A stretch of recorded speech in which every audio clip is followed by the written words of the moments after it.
रजत और राशि अपने एक कमरे में सो रहे थे। नींद गहरी ही थी, लेकिन अचानक एक आवाज से रजत की आंख खोली। रजत ने उठ के कमरा चेक किया। कहीं कुछ भी ऐसा नहीं था जिससे ऐसी आवाज हो। रजत ने गौर से सुनने की कोशिश की तो समझ आया कि आवाज दरअसल घर के अंदर नहीं, बाहर से आ रही थी। खिड़की से बाहर झांक के देखा तो गार्डन में लगा झूला ही एक ऐसी चीज थी जिससे ये आवाज आ सकती थी, लेकिन वो भी बिल्कुल पसरे हुए सन्नाटे जैसा ठहरा हुआ था। और आवाज भी अचानक से आते आते थम गई थी। रजत ने थोड़ी देर और देखा और फिर सोने को लेटा, लेकिन ज्यादा देर नहीं, क्योंकि कुछ ही देर में दोबारा वही आवाज उसे सुनाई देने लगी। रजत उठा और उठकर खिड़की के बाहर देखने की बजाय इस बार सीधा नीचे उतर के बाहर ही निकल पड़ा और दरवाजे से निकलकर उसने देखा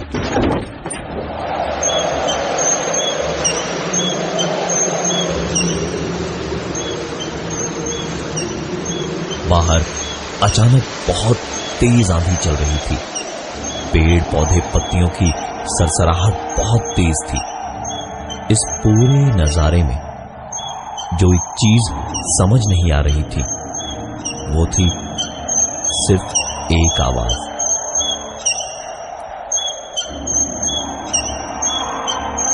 झूला अभी तक वैसे का वैसे ही ठहरा हुआ था, लेकिन आवाज ऐसी थी जैसे कोई उस झूले पर झूल रहा हो।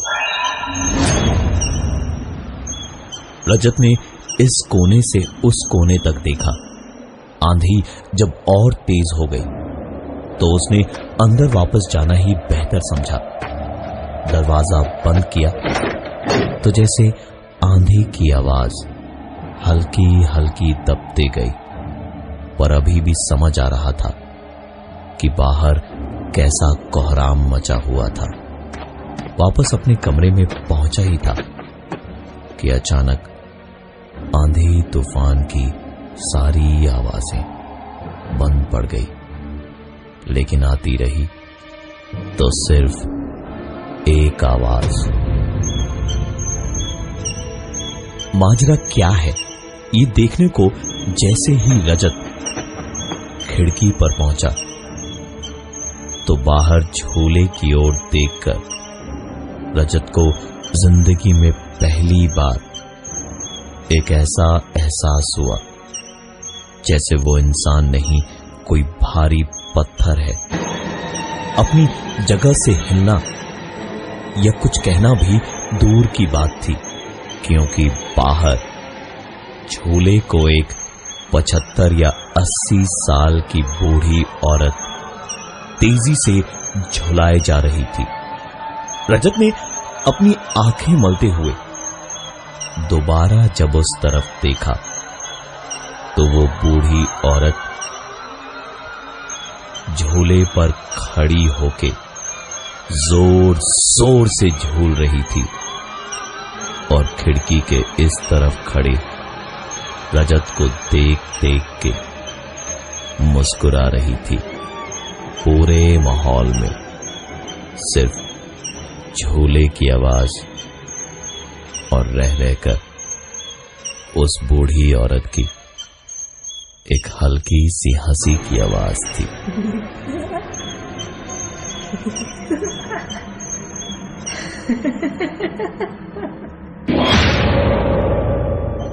कुछ देर तक तो रजत खौफ से हिल भी नहीं पाया, लेकिन फिर उसे राशि और अपनी मां की फिक्र होने लगी। वो तुरंत एक बैट लेकर नीचे दरवाजा खोलकर बाहर झूले की ओर भागा। उसे देख के जैसे उस हंसती हुई बूढ़ी औरत के पैरों में बिजली दौड़ गई थी।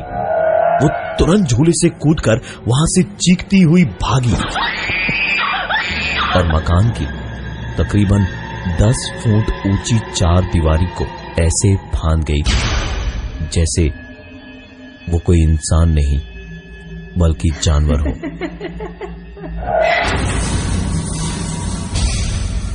रजत बुरी तरह घबराया और डरा हुआ था। एक पल भी वहां खड़े रहने का उसका दिल नहीं था। सीधे वहां से वापस अपने घर की ओर दौड़ता हुआ आया और चादर से मुंह को ढककर लेट गया। लेकिन ऐसा कुछ देखने के बाद अब नींद उसकी आंखों से कोसों दूर थी। चादर को ओढ़े हुए, आंखें बंद करके कांपता हुआ बस दुआ कर रहा था कि नींद आ जाए, बस नींद आ जाए। लेकिन नींद इतनी आसान नहीं थी। कुछ देर में उसका कांपना कम हुआ तो अचानक ऐसा लगा जैसे चादर के ऊपर से कोई उसके शरीर पर अपने हाथों को फेरा रहा हो।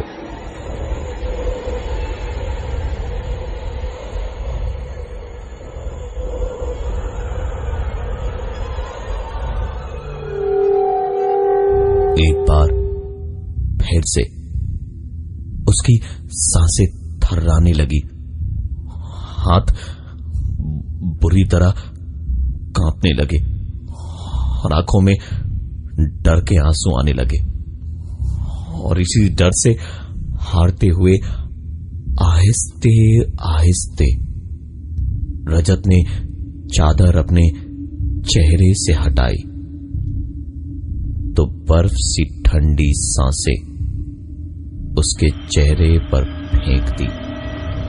वही बूढ़ी औरत रजत की आंखों से सिर्फ 2 इंच की दूरी से उसे देखकर जोर से चीखी।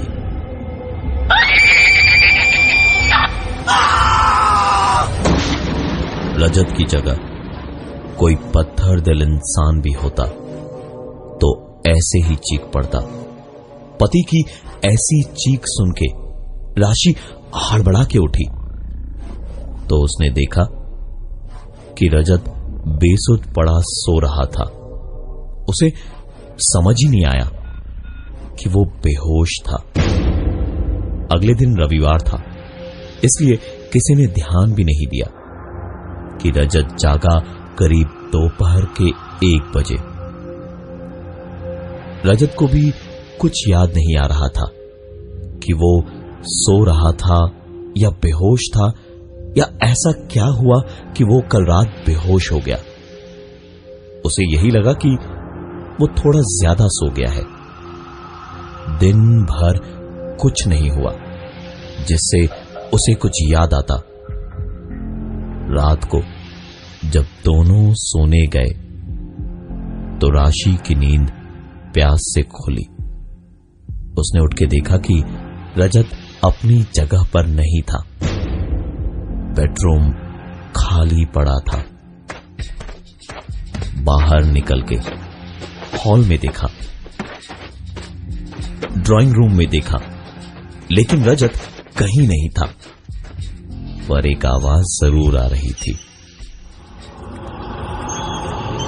राशि ने खिड़की से बाहर देखा तो झूला हिल रहा था, लेकिन रजत ना तो कमरे में था ना ही झूले के पास। राशि चुपचाप धीमे कदमों से नीचे उतरी। दरवाजा खोल के जरा सा सर उसने बाहर निकाल के झांका तो पाया कि रजत हंसता हुआ गार्डन की ओर देखकर अपने हाथों को हिला रहा था, और वो आवाज आती जा रही थी। वो बैठ के खाली हाथों को हवा में आगे करता तो तकरीबन 15 से 20 मीटर की दूरी पर लगा वो झूला वहां गार्डन में अपने आप आगे चला जाता। रजत यहां अपने हाथों को वापस पीछे करता तो वो झूला अपनी ही मौज में वापस हवा को चीरता हुआ आता जाता और फिर रजत उसे यहीं से बैठे बैठे धक्का देकर वापस हवा में उछाल देता। कुछ 1 मिनट भर का वक्त लगा राशि को खुद को समेटने के लिए। चुपचाप धीमे धीमे वापस रजत की मां के कमरे में राशि गई और उन्हें आहिस्ता से जगा के बाहर का ये नजारा दिखाने के लिए लाई तो देखा ना बाहर बरामदे में रजत था और ना ही झूला हिल रहा था। सन्नाटे में गूंजती सिर्फ झिंगुरों की आवाज ही थी। राशि को उसकी सास बेटी की तरह प्यार करती थी और रजत से कहीं ज्यादा भरोसा बहू पर करती थी। इसलिए उन्होंने राशि का हाथ पकड़ा और उसके होंठों पर उंगली रख के चुप रहने का इशारा करके दबे पांव राशि और रजत के कमरे तक गई और वहां जाकर देखा कि रजत बड़े आराम से सो रहा था। उन्होंने कुछ कहा नहीं और इशारे से ही कहा कि उसने शायद कोई डरावना सपना देखा होगा, लेकिन राशि जानती थी कि ये कोई सपना नहीं था। आज की रात राशि अड़ गई कि वो इस कमरे में नहीं सो सकती, वो उन्हीं के साथ सोएगी। सास ने भी देखा कि राशि बेहद डरी हुई थी, इसलिए कुछ बोली नहीं और उसे ले गई अपने कमरे में अपने साथ। कुछ देर तक तो राशि को नींद नहीं आई, लेकिन उसके बाद जैसे ही वो गहरी नींद में सोई उसे ऐसा लगा जैसे कोई उसे पुकार रहा था। राशि, राशि, राशि, उठो राशि, राशि, उठो ना। राशि ने आंखें खोली तो सांसें हलक में अटक कर रह गईं। दम ऐसा घुटा जैसे लगा कि शायद सर के अंदर की नसें फट जाएंगी, क्योंकि उसके ठीक सामने दरवाजे को हल्का सा खोले अंदर झांकती हुई एक 75 या 80 साल की बूढ़ी औरत, बिखरे बाल और पूरी सफेद आंखें लिए हल्की हल्की आवाज में एक डरावनी हंसी हंस रही थी।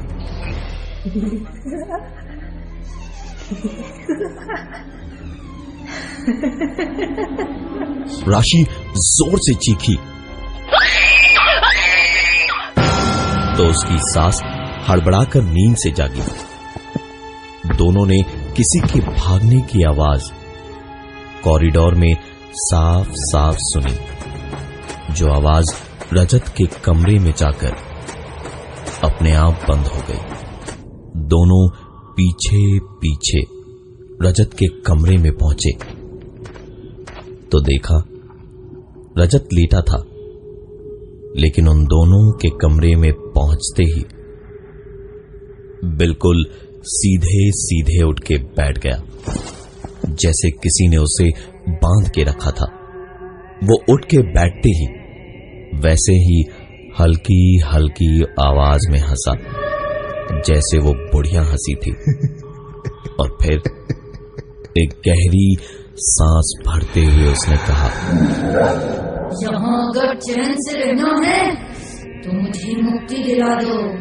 उस झूले के नीचे मैं मिलूंगी, दाह संस्कार करा दो, मैं चली जाऊंगी, वरना। इतना कह के उस औरत और अपनी आवाज की मिली जुली चीख के साथ ही रजत बेहोश हो गया। रजत की मां उम्र होने के बावजूद बहुत ही सख्त जान थी। उन्होंने अगले ही दिन कुछ मजदूरों को बुलवाया और झूले के आसपास खुदाई करवा के देखा तो करीबन 15 से 20 फीट की गहराई में एक पूरा कंकाल निकला। घर की नींव की खुदाई के लिए तो देखा था, लेकिन गार्डन में खुदाई हुई ही नहीं थी, इसलिए ये कंकाल किसी के हाथ नहीं लगा। जब इस घर को बनाया जा रहा था, उस कंकाल का दाह संस्कार करवाया गया और फिर काफी पूछताछ करने पर पता चला कि ये पूरी जमीन और यहां पहले जो पुराना टूटा फूटा मकान था, उस जायदाद की कीमत काफी थी। काफी बुरी नजरें भी लगी थी उस पे। जब वो औरत कुछ भी बेचने को तैयार नहीं हुई तो एक दिन कुछ लोग जोर जबरदस्ती से उस घर में घुसे और उसके अगले ही दिन से वो किसी को दिखाई नहीं दी। रजत ने कुछ ही वक्त पहले ये जमीन काफी ऊंचे दामों में खरीद तो ली थी, अपने मन मुताबिक एक आशियाने को बनाने के लिए। इतना सब कुछ होने के बाद अब वैसे तो सुकून से ही सब रह रहे थे, लेकिन उस झूले पर आज भी कोई बैठ नहीं पाता। जो भी उस झूले पर बैठ के झूलने की कोशिश करता है तो झूला अपने आप टूटकर गिर जाता है। मैं हूं प्रवीण और ये थी आज की एक कहानी ऐसी भी।